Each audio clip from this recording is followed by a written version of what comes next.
Good morning. I'm one of the prayer chaplains here at Unity in Lynnwood, and it's my greatest pleasure to go with you in the deep silence of meditation. First, I'd like to read something by David White. This is just a couple of paragraphs that I took out. Anxiety is the mask that truth wears when we refuse to stop and uncover its face. The disembodied state I feel when I pretend to put things right by worrying about them instead of conversing with them. Anxiety is my ever-present excuse for not truly resting into the body or the breath or the world where I might find out the truth.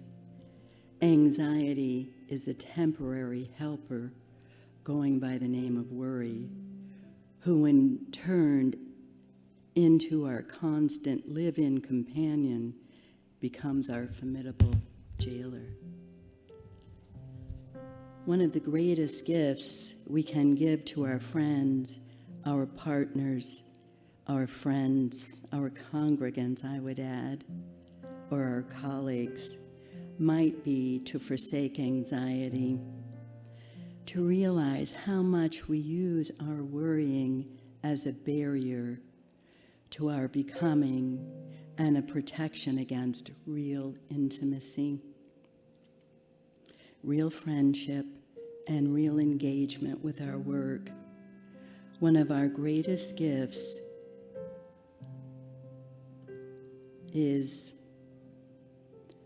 that we might stop all the worrying about those we are providing for or in community with, to provide something else, something that is more difficult to give, but something they might actually want.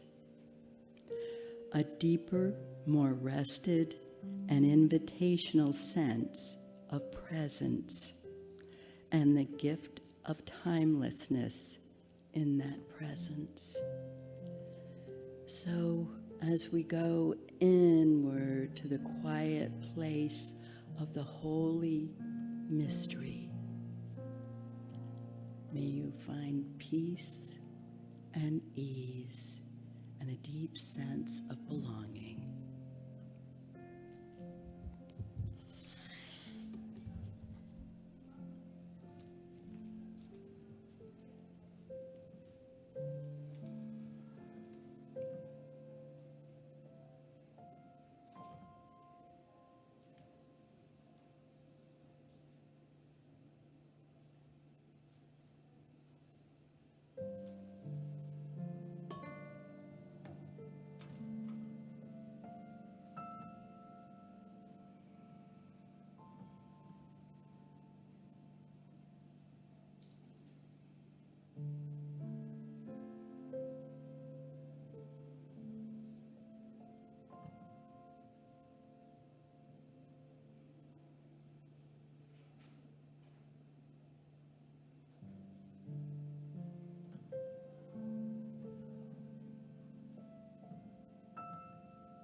As we come to the end of the quiet part of this time, I give great gratitude for the opportunity to sit in your presence with the Holy One.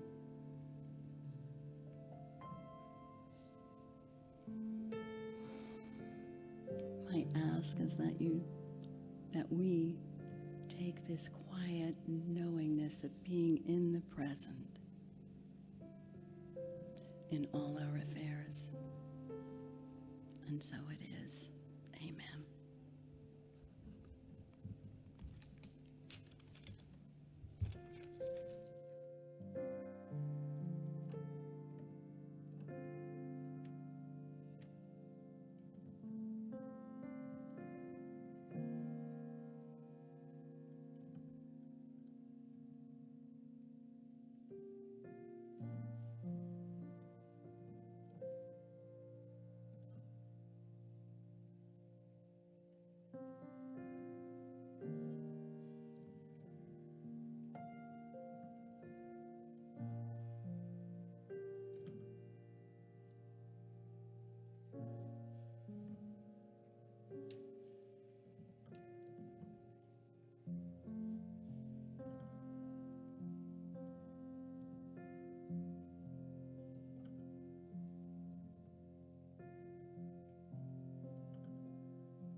pray, I feel my heart go deeper, my heart go deeper into my God. When I pray, I feel my heart go deeper, my heart go deeper into my God.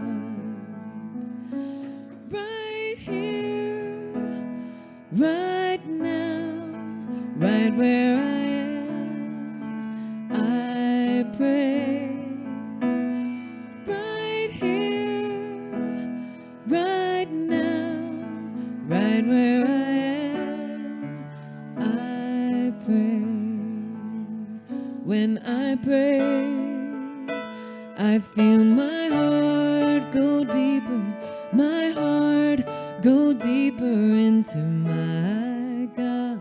When I pray, I feel my heart go deeper, my heart go deeper into my God.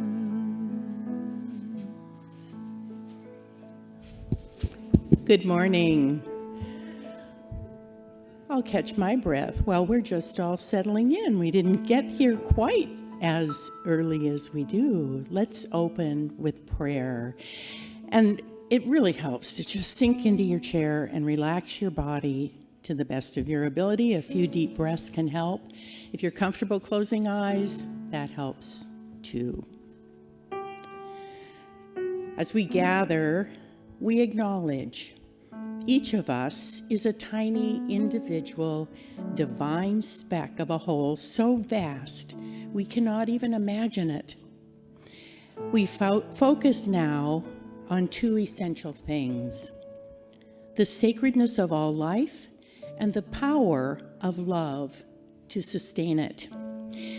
These are times of great unpredictability and rapid change.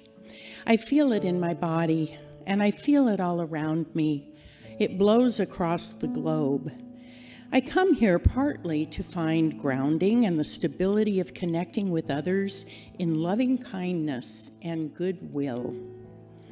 My energy is my currency, so I work with it. I pledge repeatedly to guard my vital energies by actively, intentionally releasing the fog and the static of fear and powerlessness. I clear a pathway for love and compassion. I send these heavy, dark energies into Mother Earth and use this very energy to fuel a higher knowing. As I align Mother Earth energies and the heavenly energies of love right here in my heart center, I awaken my spiritual gifts. I use strength, courage, and will. I speak words of understanding and compassion. I allow wisdom to find me. I choose and direct my thoughts to support life and to make some room for joy.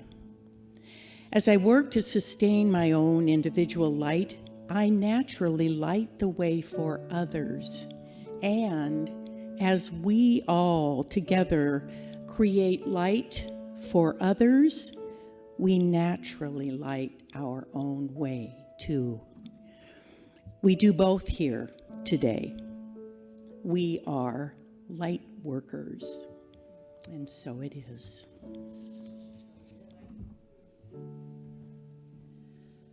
Right here, right now, right where I am, I pray. Right here, right now, right where I am, I pray. Welcome, good morning, Unity in Lynnwood. Good morning. Please stand as you're able and greet your neighbor.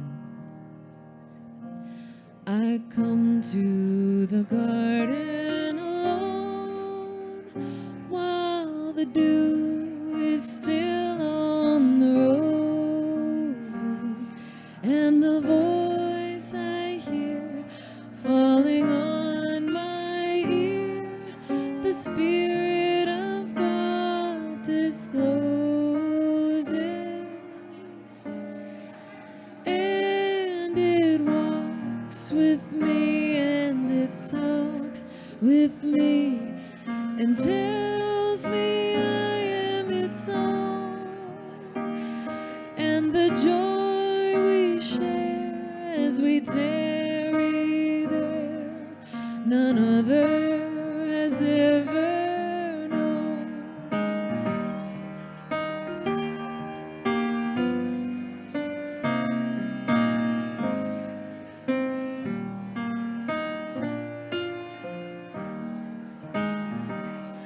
It speaks, and the sound of its voice is so sweet.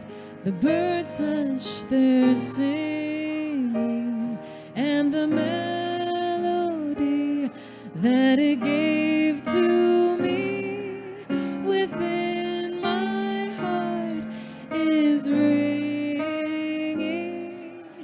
and it walks with me, and it talks with me, and tells me I am its own, and the joy we share as we tarry there, none other has ever known.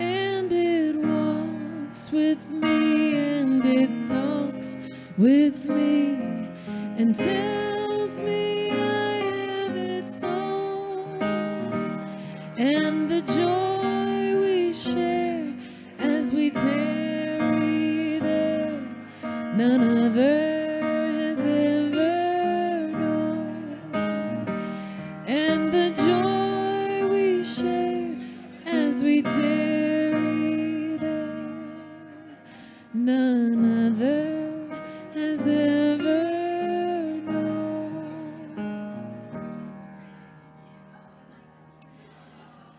We're gonna do, oh, thank you so much. Welcome, welcome. We're gonna do our sing-along. It's I Will Be. We'll have the lyrics up on the screen. Here we go. Here I am, a vessel to be used. Whatever Spirit needs of me, I will be, I will be, I will be. Here I stand. My heart is here to serve. Wherever love is leading me, I will go, I will go, I will go. Here I am one more time. Here I am, a vessel to be used. Whatever Spirit needs of me, I will be, I will be, I will be. Beautiful, thank you.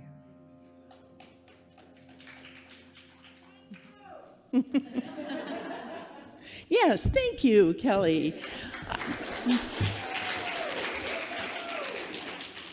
Thank you very much. That was very interesting. We said meet and greet. We didn't say have a catch-up conversation like you hadn't seen each other in many years. But as Denise and I said, this is a good problem. When the people want to talk to each other, this is a good problem. Well, my name is Linda Babin. It is my honor to be your platform host. Slight pause. We used to be platform assistants. Then we were welcome hosts. And now we are platform hosts. And we are struggling a little bit to remember our name. So, right? Sally, Francis. So, as I pause, and you may see it show up in a variety of ways in print. I am your platform host. At Unity in Lynnwood, we celebrate life. We celebrate all life. So today we're celebrating your life and my life and all of our lives. And why don't we throw in spring too? Because, yeah, we celebrate when the colors come and the trees are blossoming and the little tiny green leaves are coming on the buds. I find it quite thrilling, and we might as well ride that uplift of life energy. The word nomad is a word I've used to describe the spiritual journey of my lifetime for a long time. I did for a long time, that is, until I found Unity in Lynnwood almost 15 years ago now. At that point, many things seemed to come together for me. Unity offered me a perfect balance of guideposts, foundation, and the freedom to keep exploring, which has always been important to me. Charles and Myrtle Fillmore, Unity's co-founders, were students of the various religions, ancient philosophies, and even the science of their day. But they never set out to start a new religion, simply to offer people practical tools to improve the quality of their lives every day. That's the practical piece you'll hear us talk about. When I try to tell friends what Unity is about, I focus on its philosophy of empowerment. We value growing and learning and working to get better at loving and living with peace and gratitude in the midst of things. So you can pick up there, it's a process. Thank you for the chuckles. We gotta laugh some days. We gotta laugh. We'll never be done, and it'll never get old. Unity's primary pathways are love, service, and reverence for life. And for that reason, inclusivity and appreciation for differences are just built into Unity's DNA. We see the same soul goodness in each person across every possible divide. Unity in Lynnwood provides a variety of opportunities to meet people, small groups, classes, workshops, events, their friendship hall gatherings, our meet and greet, work parties. We work to build community, a place of true belonging for us all. Please know that each one of you is a gift here today. Your presence is a gift to all who have gathered. If you're able to stay following service today, please join us across the hall in the Friendship Hall for refreshments, and perhaps you will meet someone new or make a new friend. Welcome.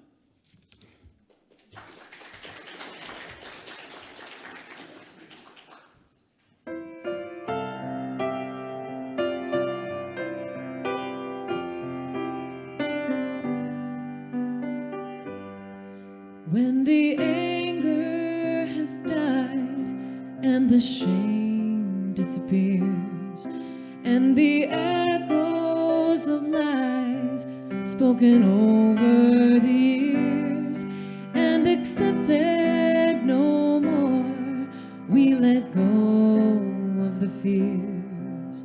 There's nothing left but forgiveness. After heartache and sorrow and love that has died, and the most bitter feelings we've kept deep inside, fade to nothing but lessons of love realized. There's nothing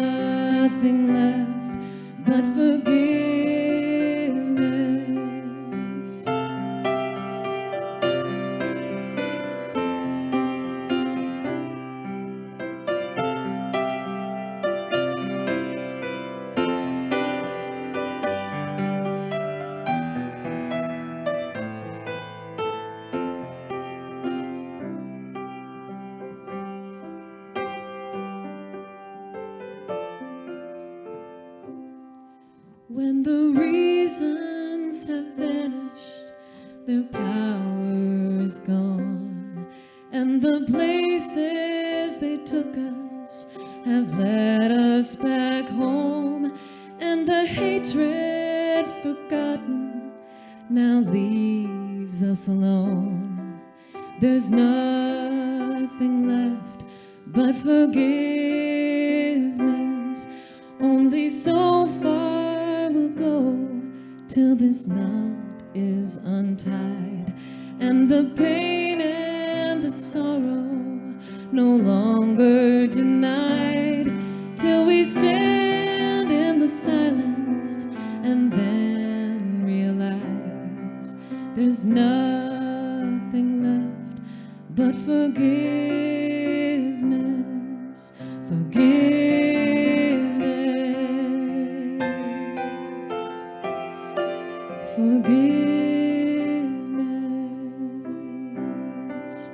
We need forgiveness.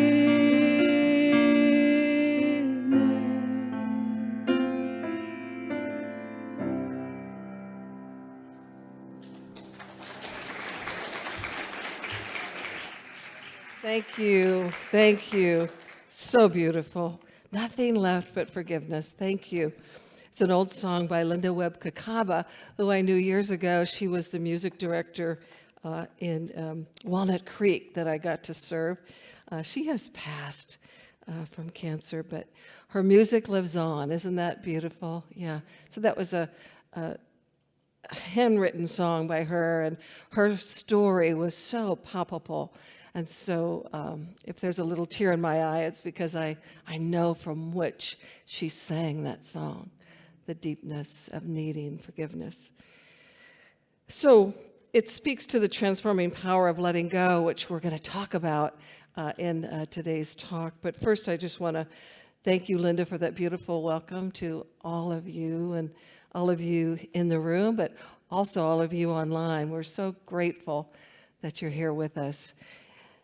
And so there's a few people online.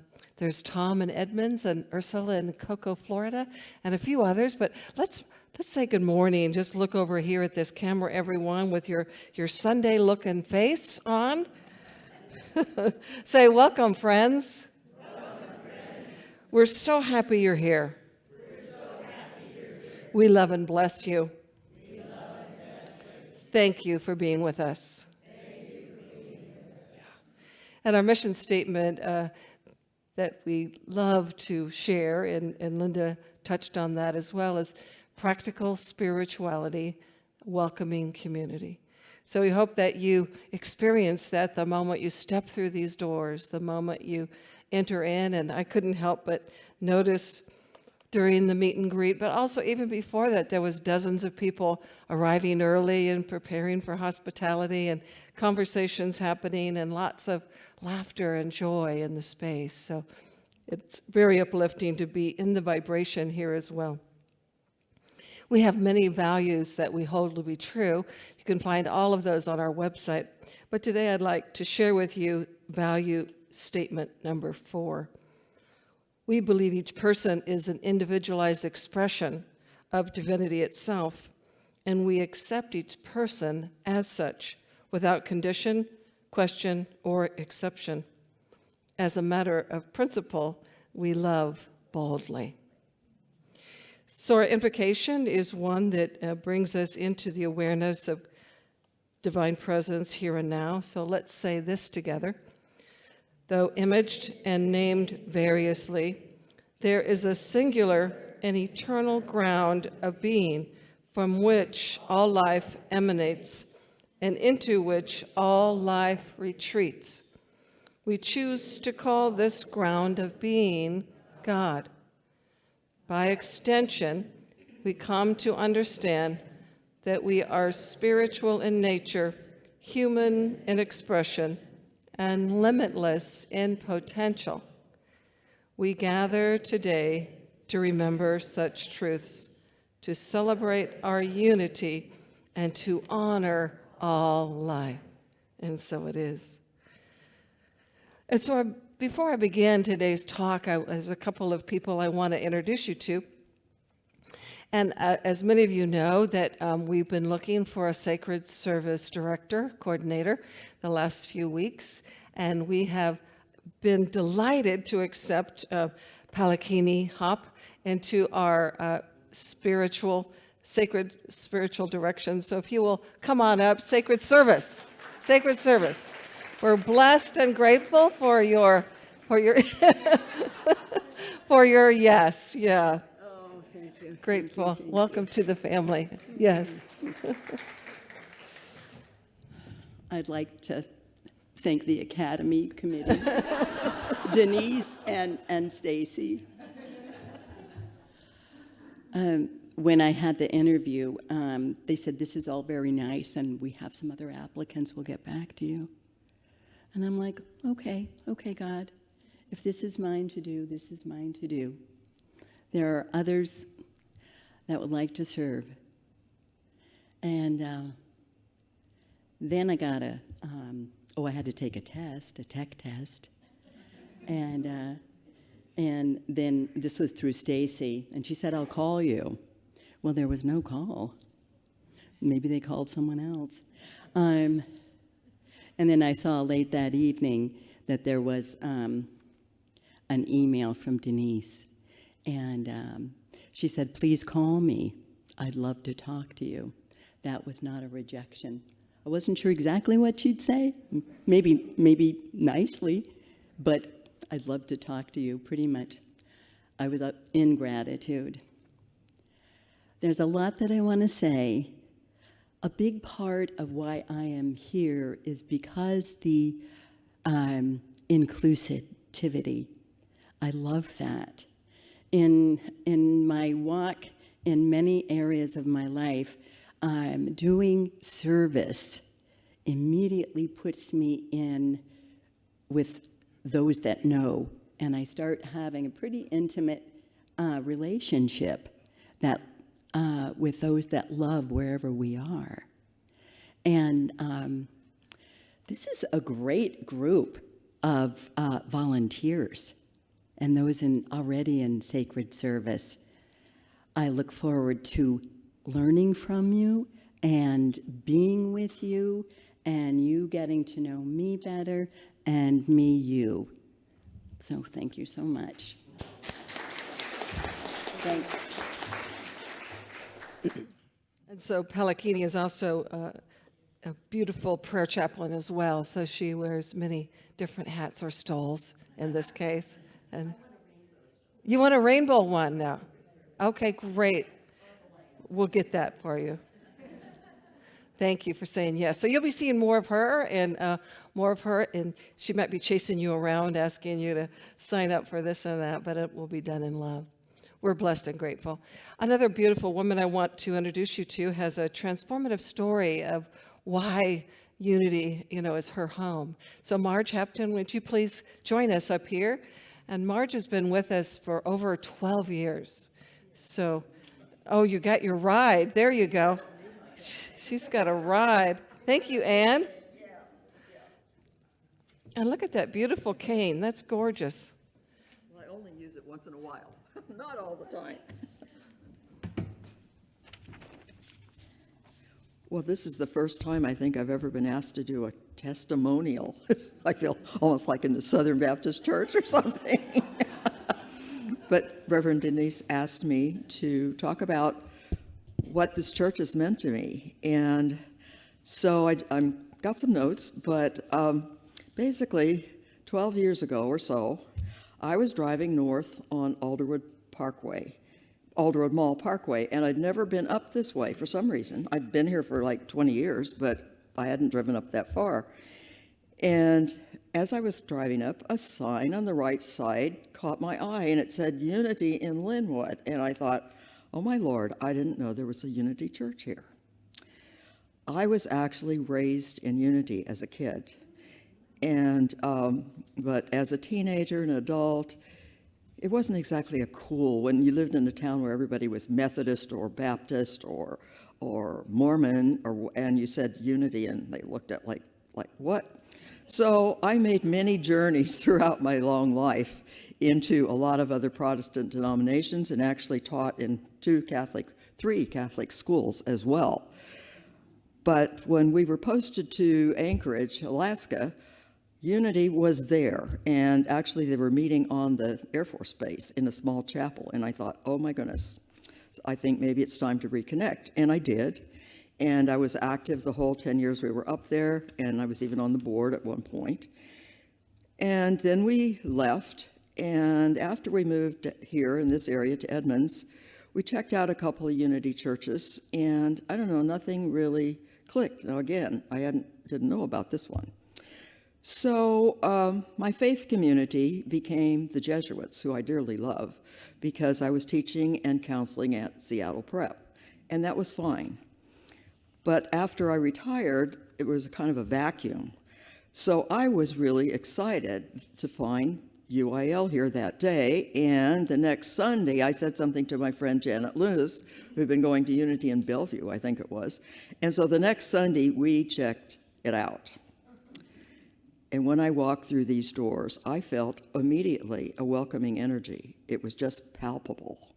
People smiled and nodded and said hi, and when we sat down, we'd been seated a few minutes, and Ann Bradshaw came over and introduced herself and sat right down with us for the rest of the service.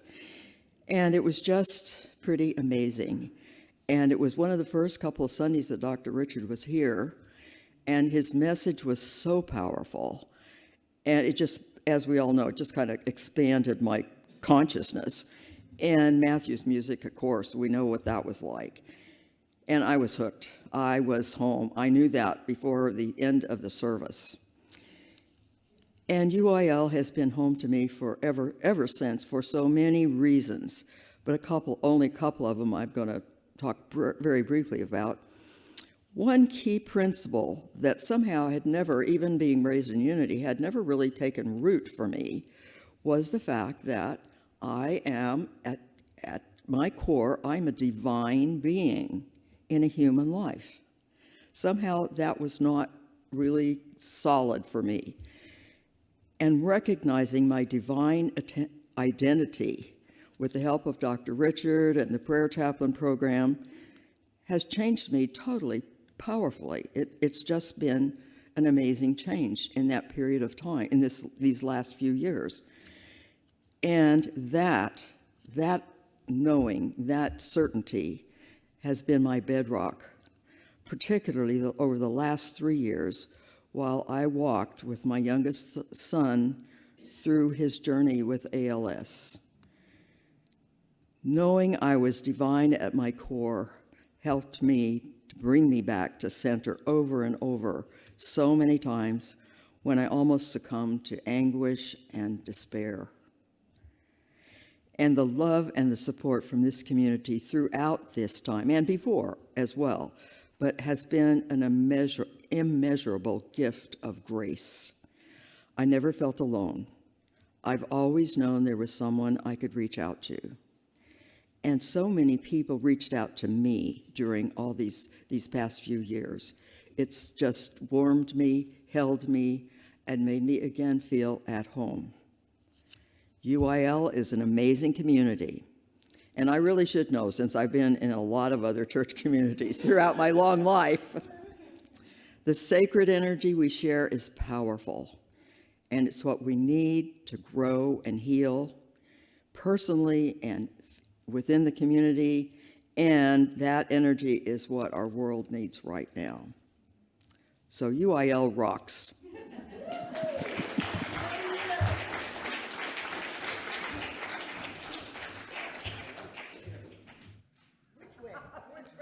Thank you, Marge. See what I mean about support? Absolutely.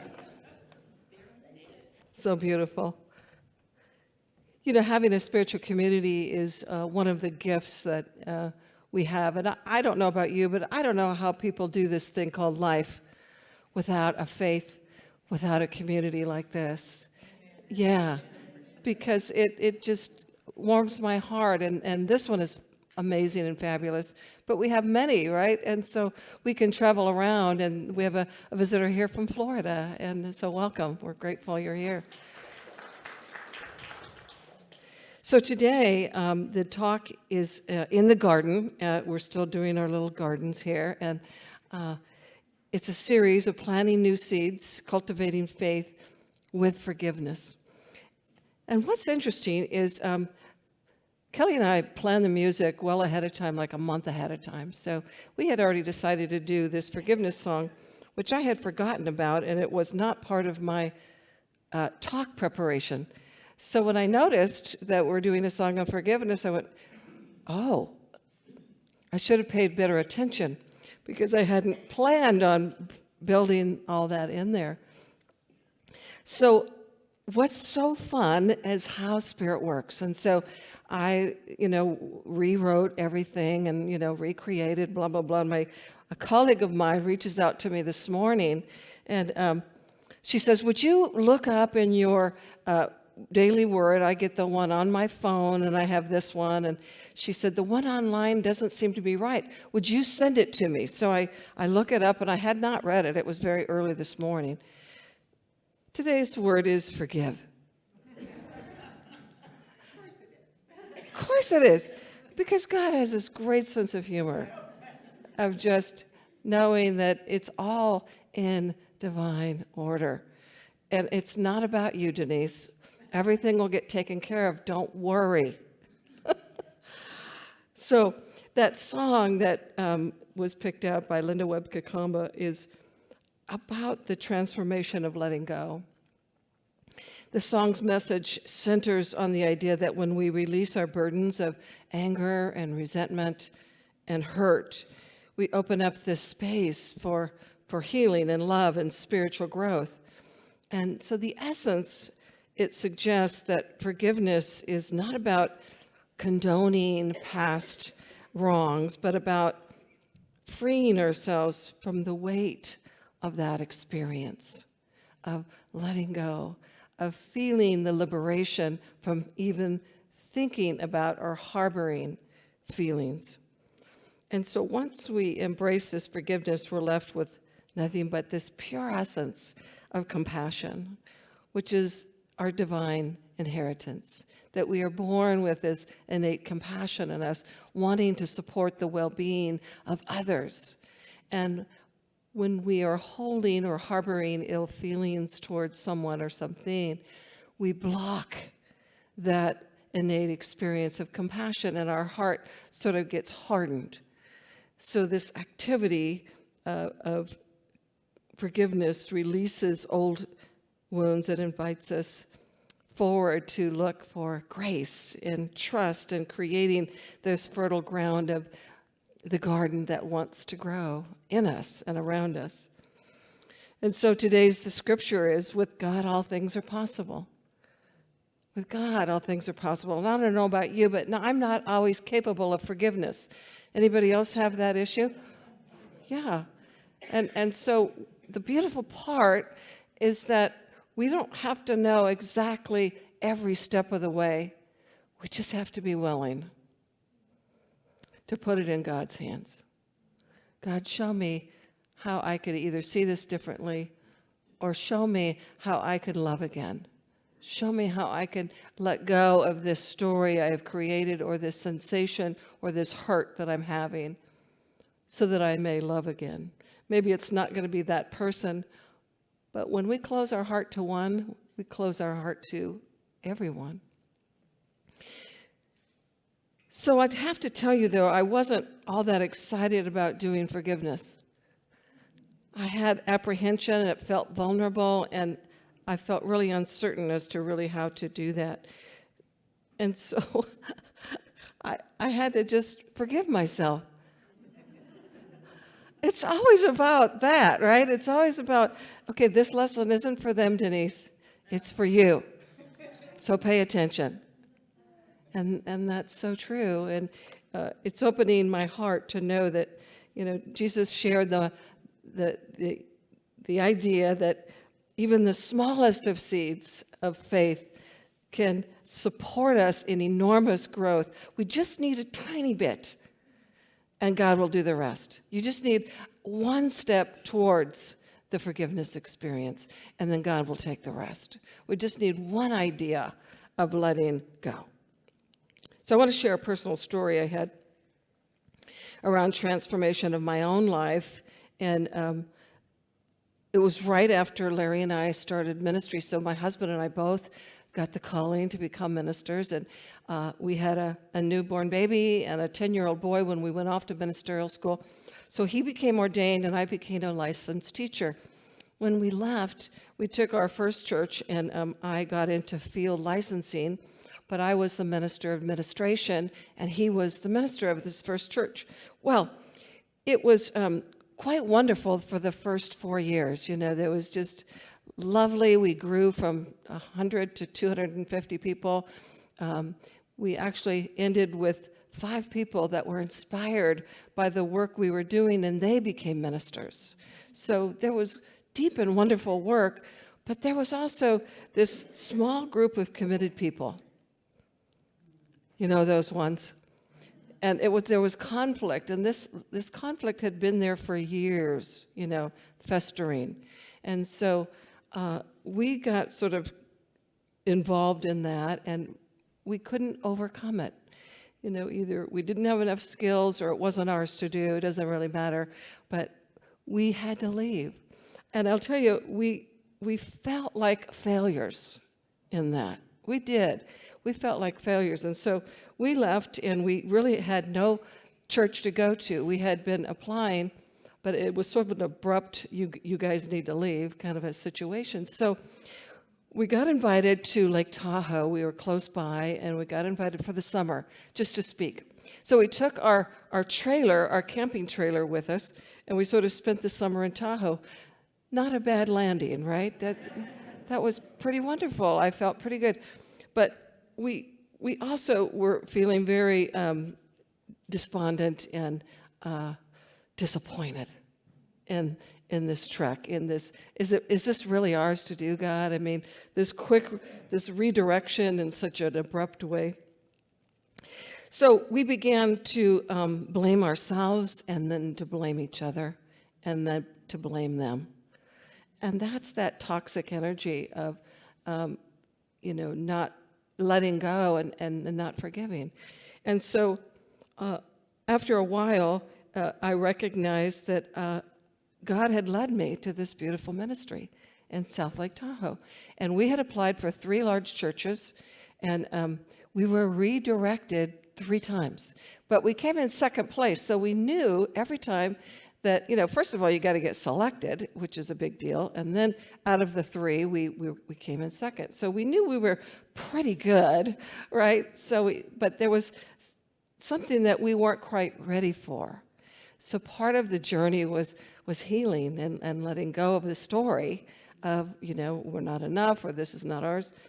And so I began to heal. I began to forgive Larry. I forgave myself. I forgave the congregation. And I moved into working with this ministry with great love.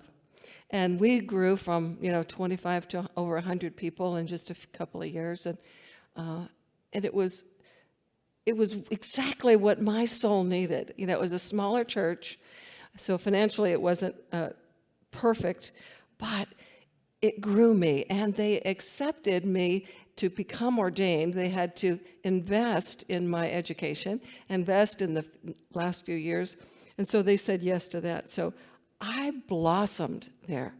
I was on fire with light and love because these people got me.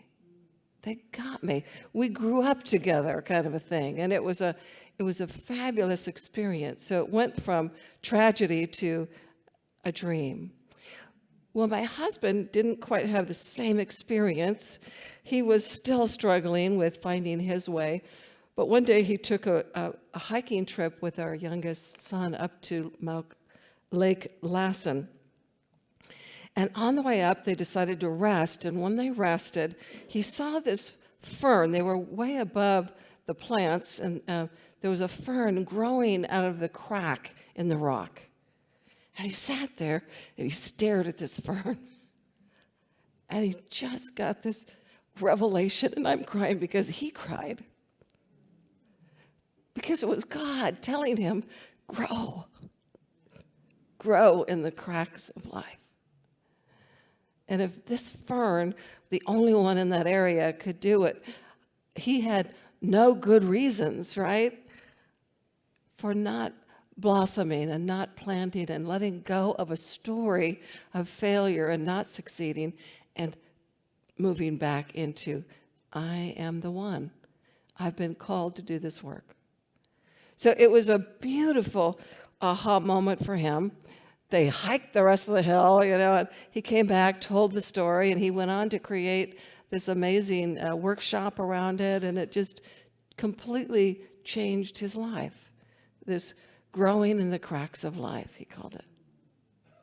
So that's where you and I can do this as well, no matter where we find ourselves, that we can grow in the cracks of life, because wherever we are, God is. Yes? Yes, wherever we are. And God is not going to leave us down in that crack, but will give us exactly what we need to flower, to blossom, if we but trust and allow. So Pema Chodron, a Buddhist monk and teacher, often recounts how holding on to anger only deepens the personal suffering.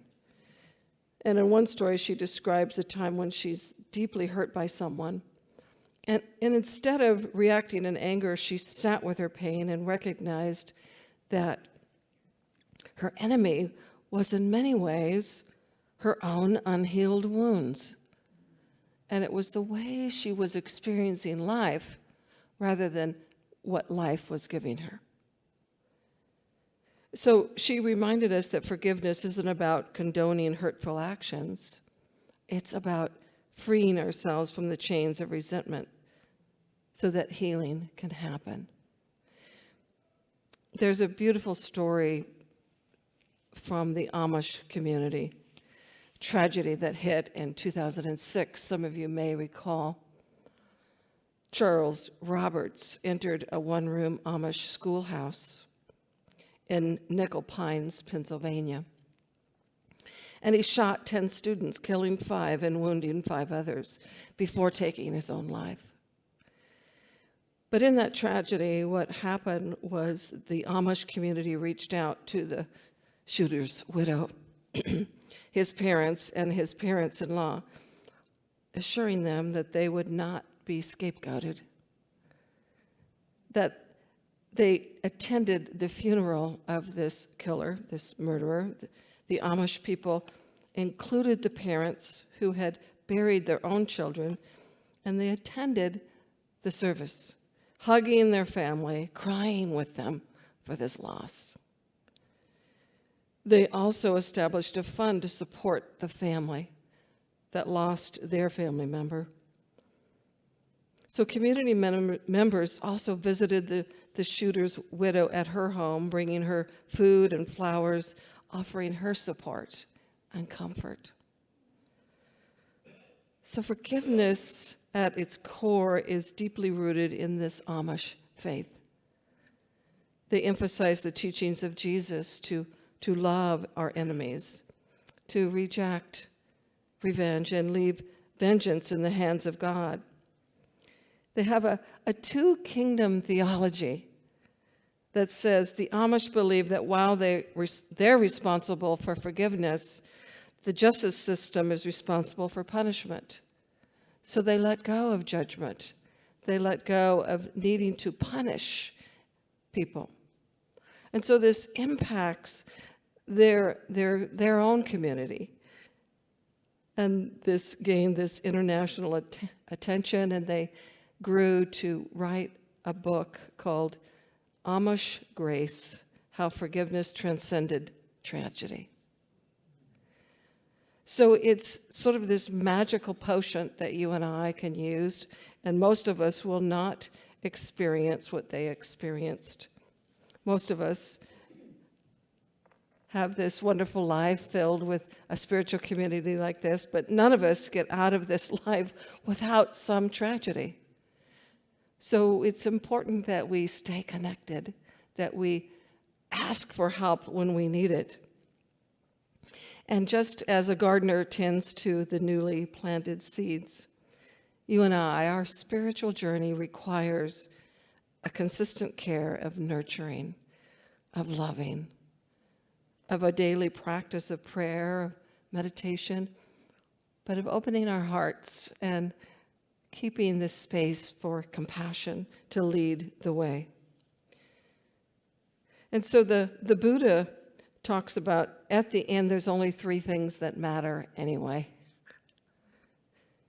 How much you loved, how gently you lived, and how gracefully you let go of the things that were not meant for you. So let's go into meditation. Join me now as we quietly go into this moment of deep contemplation.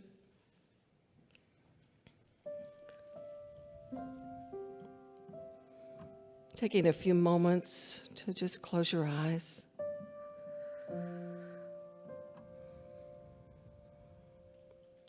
And begin by taking this slow, deep breath and just letting it out gently.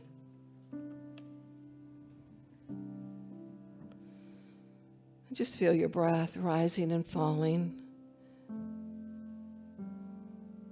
and becoming present to this sacred moment.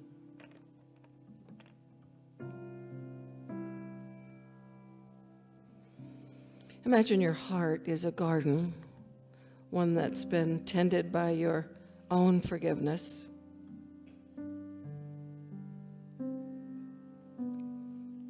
And you visualize clearing away any overgrown weeds of the past, making space for new seeds of faith.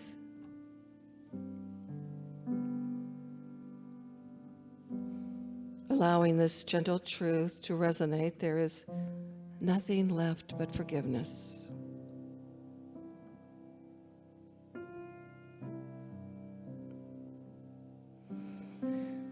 And so with each exhale, just release the hope of a better past. Let go of what binds you.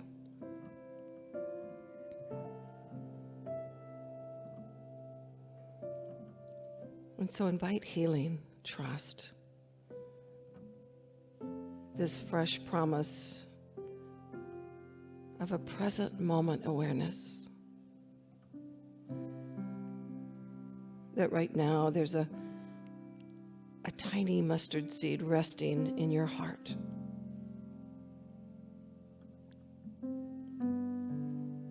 And it's growing into something strong, resilient, and magnificent.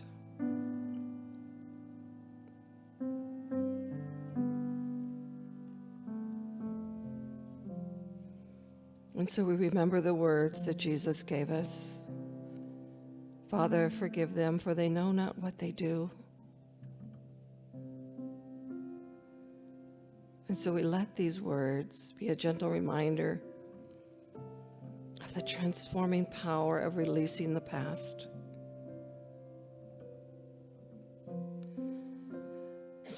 And just feel the compassion wash over you, softening every corner of your heart.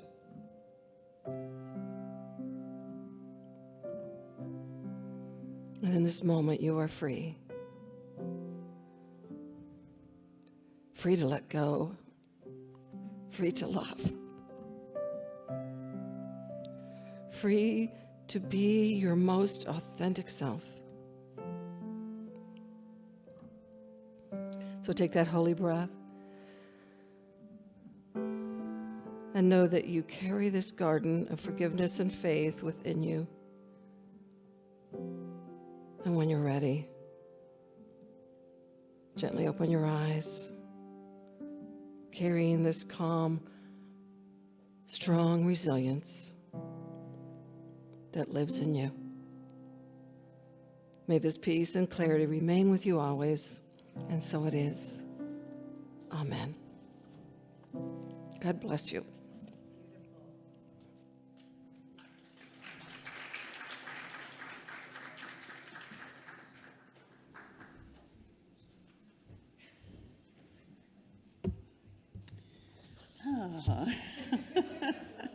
I just want to sit and think for a minute, take it in. Denise kind of said it, and Marge kind of said it too, just... Your microphone. Aren't we lucky? To have a place to come like this with open-hearted people, and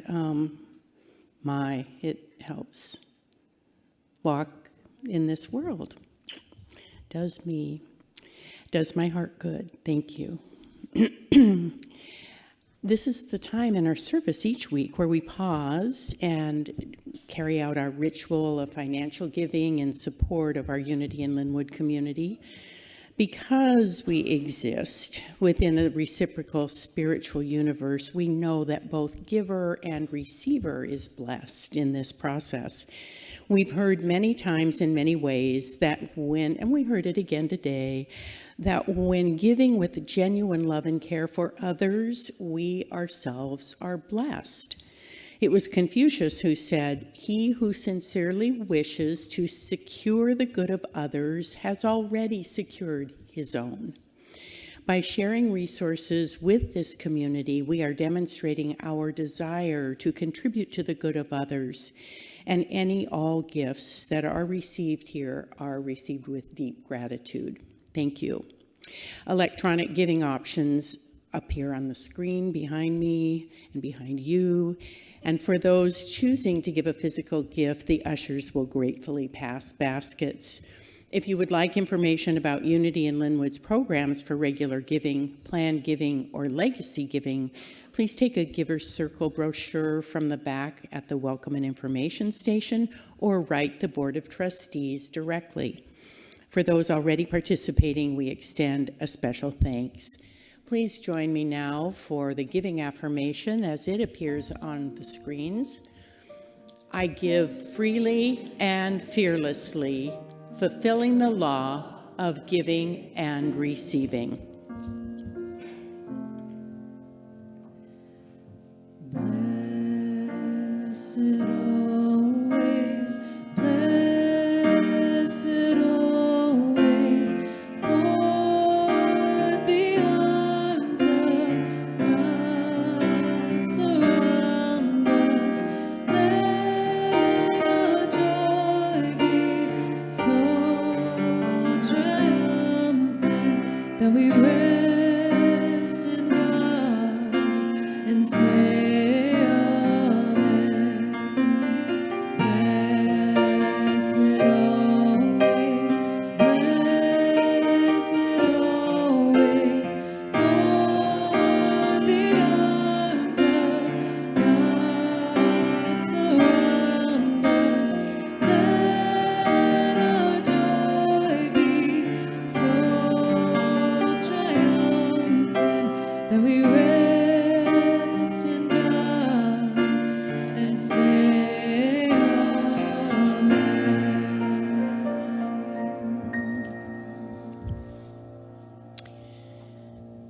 Thank you. Because we want to and value being a welcoming community, we do often ask people just to raise a hand if they're here for the first time. However, we don't want to put anyone on the spot. I do see a hand. So extra special welcome, and our little applause is simply to say that. And I'd like to orient people a little bit. There are welcome cards right in the back of the chair in front of you, and they look like this. And it tells you a little bit about Unity in Lynnwood and the kinds of things that go on here. Opportunity to make a prayer request, that can be dropped in the box to the right of the doors as you leave. I will be back at the Welcome and Information Station after service to answer questions, and we will have a board member there as well. I'll mention that again in a minute. We also have a complimentary copy of the Daily Word, the little booklet that Denise referenced a moment ago, and that's available to you in the bookstore, Soul Things, right as you come in the front door.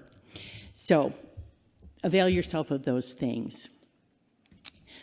I have quite a few invitations. I feel like starting with a little bit of a warning.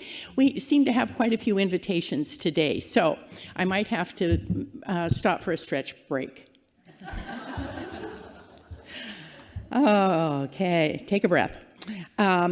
You will see, before I even do that, I'm adding one for myself because it's often mentioned how much the church wants to communicate with us, be in communication with us, and they do so many people do so much to keep us informed, but we don't always do as much as we might as a congregation to keep up our end. So I'm pointing out now, because no one may have pointed out before, we have posters each month with the events. 4, one in the Friendship Hall, one right out here in the hallway, one in each of the restrooms. So if you're a person who prefers all this stuff, someplace where you can see it with your eyeballs, I'm kind of like that. I remember what I see better than what I hear. It's there for the taking. You'll see small group offerings on the screen behind us. And I'll just roll on with the list here. Today only, swing by the Friendship Hall for the Soul Things Gift Shop Air Plant Extravaganza. Explore Marion's stunning air plant creations and discover their unique spiritual allure. Don't miss this one-day chance to bring home a little piece of nature's magic. Thursdays, April 3rd through May 22nd, join Reverend Denese for the Quantum Living Training. Special discounts are available for Unity in Lynnwood community members. And today is the last day to sign up and to order the workbook. Thursday, April 3rd, from 6:30 to 8:30 is Teen Night. Do you know a teen who's ready for an unforgettable night out? Teen Night is the perfect place for them to unwind, make new connections, and have a blast. This event is all about fun and friendship, tailored just for teens. Check out our website for more details. Saturday, this coming Saturday, April 5th at 6 p.m., we will be holding dinner with others. Imagine an evening where strangers become friends, barriers fade, and our shared humanity takes center stage. This Saturday, April 5th, join us for an unforgettable interfaith dinner. Together, we'll share a vegetarian meal, engage in meaningful conversations, and explore the connections that unite us beyond our differences. Only a few seats remain, so don't wait. Reserve your spot for just $5 and be a part of this special gathering. Let's break bread and build bridges. See you there. Very important announcement. Stacy needs a few people who are willing to cook for her. She has several simple dishes in her mind, and if you could help in that way, it would be tremendously valuable. So please let Stacy know as soon as possible. Thank you. Under our new communications plan, a board member will be easily identifiable by their special hat, will be at the back of the room at the Welcome and Information Station at the end of each service. And I will be back there too, and we will try to answer questions you might have. So how are you doing? I'm not done yet. Page 2. Okay. So this is advance notice because it's kind of a big event. Tuesday, August 5th, at 7 p.m., Suzanne Giesman will present a newly released documentary entitled Wolf's Message during an exclusive in-person screening. While this event is not happening until August, we are offering pre-sale registration just to Unity in Lynnwood this week only because next Saturday it will go live on her websites, and there are 2 where people will follow. In case this isn't making much sense to you, I'm going to ask Cameron to roll the little 1-minute video, and it will make more sense.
He may have been diagnosed with schizophrenia, but there was nothing wrong with his heart.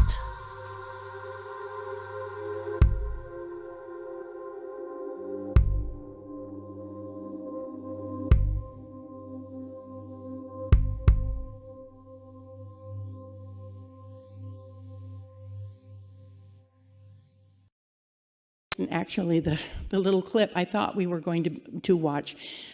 We have several. Anyway, I have been a student of Suzanne Giesman's for a couple of years, ever since I stumbled upon her online. She's been a helpful spiritual teacher, and I'm a skeptic. And I need to know this person resonates inside of me as authentic. So I've listened and watched and listened and watched and read several of her books, including this one twice. Last summer in August, I went to a weekend workshop with her in person in Spokane with 150 people or so. I've become very familiar with her story, which is a fascinating story. She herself was a high-ranking naval officer for a career and completely left brain, as she describes it, had no interest, no background, no curiosity whatsoever about spiritual things until in her own life she experienced the death of her stepdaughter, who also coincidentally, as Wolf did, died by a lightning strike. And it really set her on a path, a learning path. And I would say she is now a medium, one of the most well-known and most reputable in the country, I believe. 5-year waiting list demonstrates. But she, I lost that train of thought.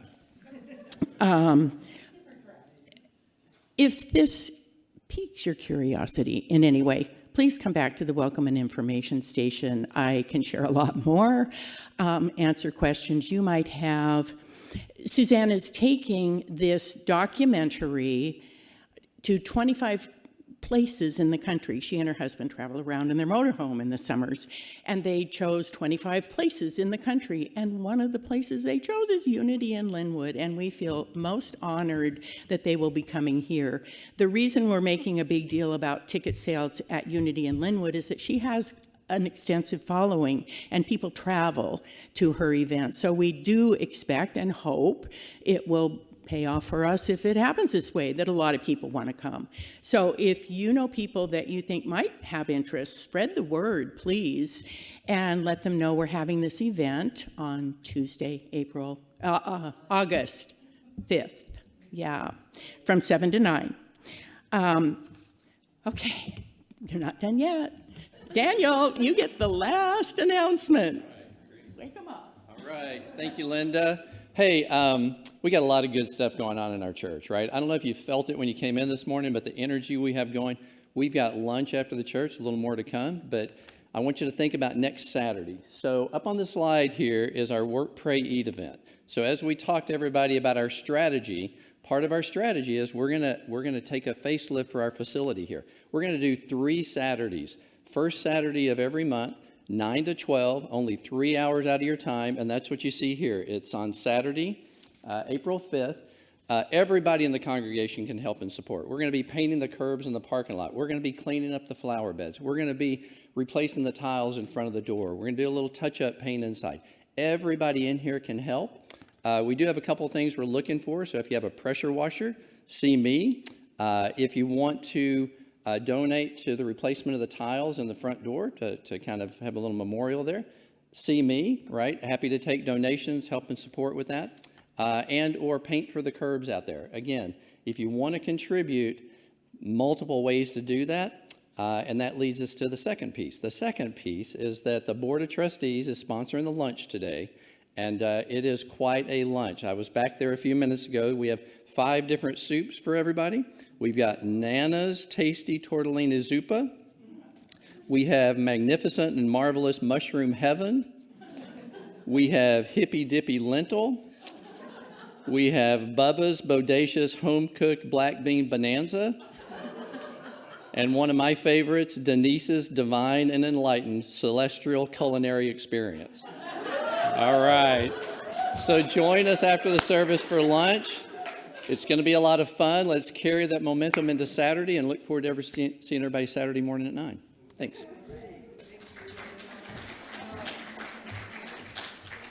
So much fun we're having here. This is great. Thank you. Yeah, there's a feast going on.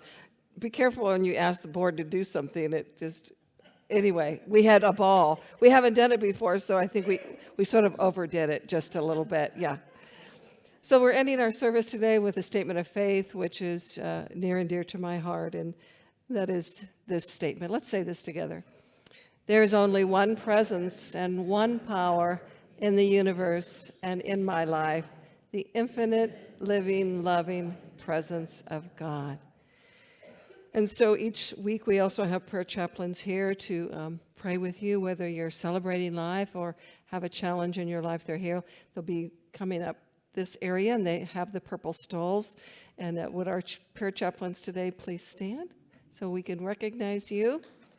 Thank you. Just the one? Dana, okay. She probably went to get soup early. Yeah. And also online, if you are with us and you would like a phone call, just send an email to prayer@unityinlynnwood.org. Should be on the screen.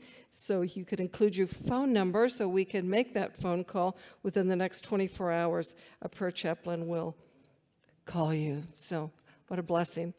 So today we're going to end our day with the peace song this morning. We're not going to hold hands, but we are going to stand if you're able and just hold out our arms, and we need more peace in our world. So I thought this would be a good experiment. So let's do our peace song. And if you know the words, please sing along. Here we go. Let there be peace on earth, and let it begin with me. Let there be peace on earth, a peace that was meant to be, with God as creator, family all are we.